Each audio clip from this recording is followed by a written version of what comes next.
y con él los hijos de Satanás comunistas. Y sucede el golpe de Estado de Lenin, que no revolución. Tomar un palacio protegido por una treintena de guardia femenina real, que ni siquiera tenía armas. Eso no es montar una revolución. Eso es montar una gamberrada, pero muy digno de Lenin. Al fin y al cabo era un psicópata. El día siguiente de la llegada de bolchevique al poder, en todas las calles de Moscú, San Petersburgo, aparecen carteles: ciudadano, perdón, en ruso, граждане, сдавайте оружие, ciudadano, entreguen sus armas. Enseguida,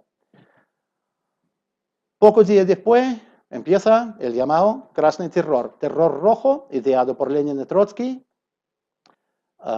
cuyo propósito fue desmoralizar y atemorizar la población, porque después de los primeros meses de la revolución bolchevique, porque el Estado bolchevique, los campesinos que Lenin odiaba con rabia, porque Lenin los consideraba enemigos natos de la revolución, porque decía Lenin que un campesino posee su herramienta de labranza, por lo tanto no puede ser un proletario verdadero y por lo tanto no puede ser un agente de revolución, sino de contrarrevolución.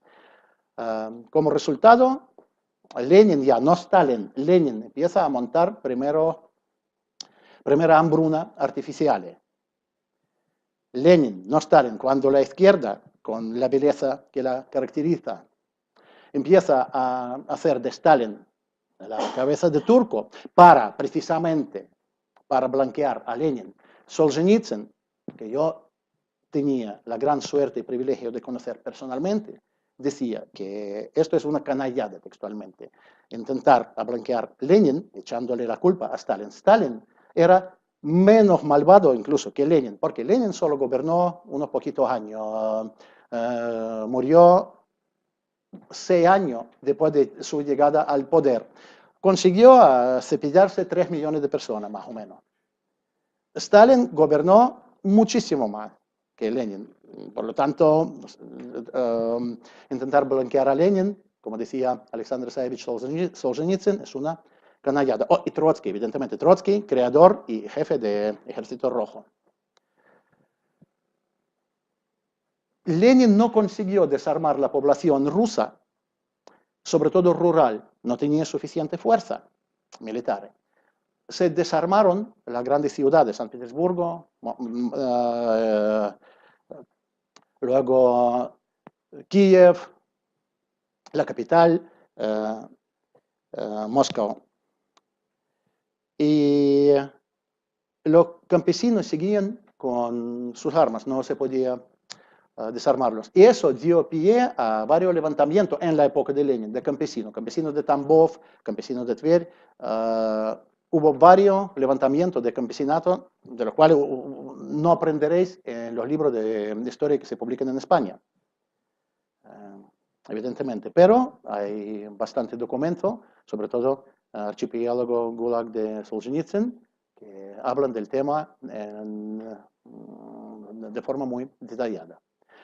En el año 29, Stalin, ya ubicado de forma estable en el poder, remata el desarme de la población, porque el campesinado ya estaba controlado a través de la hambruna y lo que se llamaba raskulachivание. Raskulachivание fue simplemente exterminio de los campesinos más o menos exitosos. Tenía una vaca al paredón. Por lo tanto, solo quedaban alcohólicos e inútiles en las zonas rurales de Rusia. Eso es un hecho y se ha exterminado por Stalin de 20 a 25 millones de campesinos rusos y ucranianos. Por lo tanto, el campesinado ya estaba controlado, los campesinos organizados en lo llamado kolkhoz, granja colectiva, y los campesinos ya no podían oponer la resistencia a la fase final del desarme. En el año 29 se remata el desarme y le quitan todas sus escopetas de caza y todas las armas que les quedaban a los campesinos y empezó el gran terror. Por aquella época surge precisamente el Gulag. ¿Qué es el Gulag? Aquí el concepto es un poco incorrecto. Gulag es la abreviatura de la expresión rusa Главное управление лагерей, lo que significa el departamento general de los campos de concentración, por supuesto. Gulag es la abreviatura, un campo no es un gulag. Gulag es el departamento central. El campo como tal era un campo, lager en ruso.